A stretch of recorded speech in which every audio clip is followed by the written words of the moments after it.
I'm going to describe myself two ways. First, as a thinking being, processing perceptions and beliefs in ways that we all recognize, and also as a confluence of influences, which I'll explain later. The thinking being part of me is, it appears, based upon my body, particularly my brain. If, say, I drink a bottle of vodka, or I'm hit on the head with a baseball bat, the thinking being part of me loses awareness as I slip into unconsciousness. If I die, my opinions rot with my brain cells. If all my intellectualizing is located in my body, what else is left of me? Am I just my body? No, the confluence of influences remains. It's arguably more authentically me than the connections my intellect invents by mixing and matching beliefs about reality. That's because I don't actually know much about reality. I mainly know my representations of reality. I think I know people, but I don't know the actual people. All I know is the models I have of them in my mind. That is all I, or anybody, can ever know of somebody else, the model one builds in one's mind. So if Jeff is a friend of mine, Jeff has a model of me in his mind, which he continually updates, especially when interacting with me. Now note the following. When Jeff does interact with me, his copy of me in his head will affect his behavior. This will in turn affect my behavior.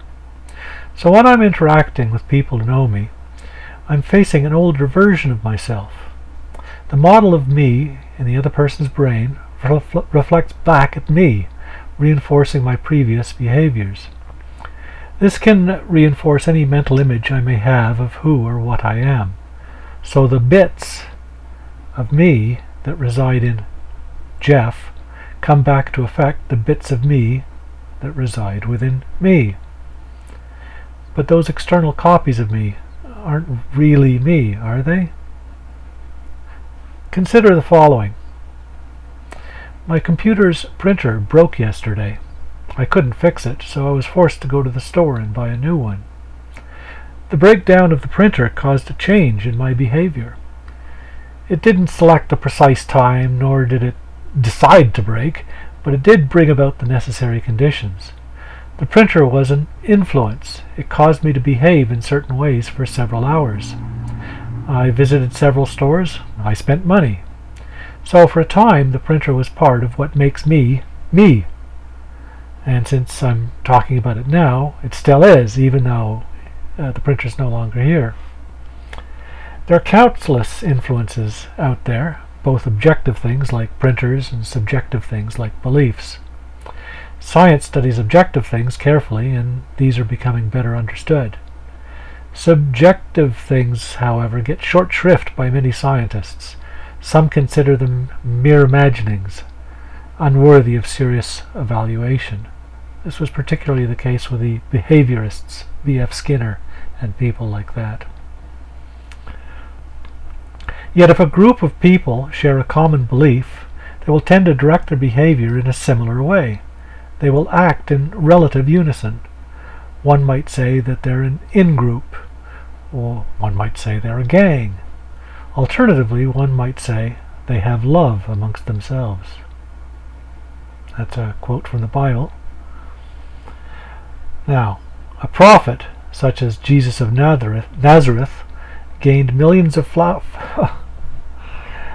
A prophet such as Jesus of Nazareth gained millions of followers, each of whom had Jesus bits, mental models of Jesus, in his or her mind. If old copies of myself can be reflected back at me, and thus affect and recreate me, then in this sense one could say that Jesus still exists. Am I just playing word games here? Arguments will surely arise as people debate about that word exist that I just used. They may insist that Jesus exists only if he's like a person that you can meet on the street. But that probably won't happen since, as far as I can tell, the man called Jesus became a corpse doesn't have a body anymore. However, the fragments of his existence continue on, evolving over time, getting reflected back and forth.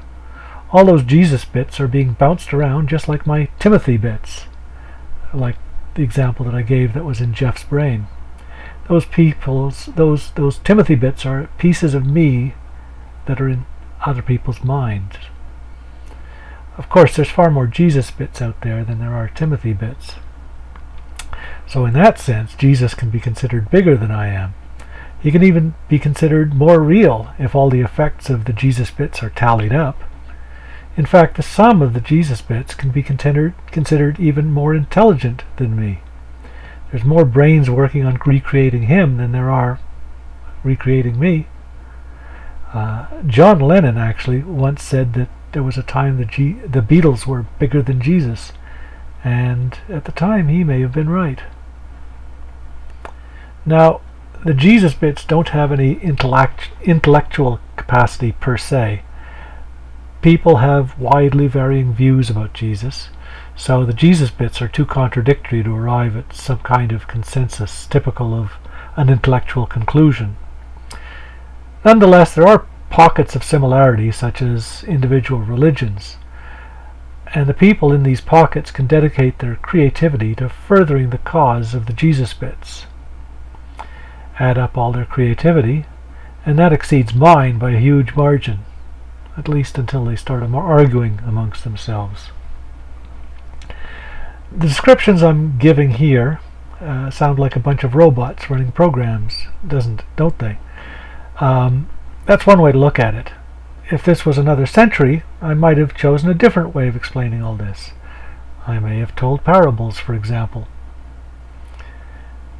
Now, I might find my ego offended by all this. Am I just a robot?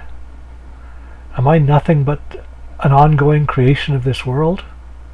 Am I simply a sophisticated stimulus response unit, a pleasure-seeking, pain-avoiding machine?